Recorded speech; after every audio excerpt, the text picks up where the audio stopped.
নসিম সদর উপজেলা যুবদলের সংগ্রামী আহ্বায়ক মেয়ের ছোট ভাই হুমায়ুন কবির রাসেল সদর সচিব মোটাই আলমুদাই পূজার নেতৃত্বে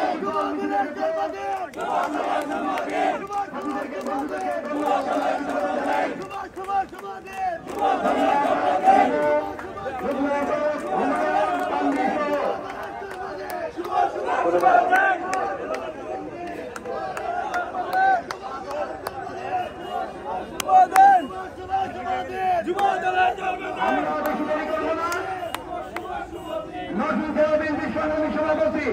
জনাব খালিদ খোকন এবং সাধারণ সম্পাদক মঞ্জুরের এই নেতৃত্বে যারা বিএনপির ক্ষমতা আছে যে কোনো আন্দোলন সংগ্রামে এই দিনটি ঐক্যবদ্ধ করার জন্য শুধু এগিয়ে আসার জন্য আমরা একত্রিত থাকবো সেই তথ্য ব্যক্ত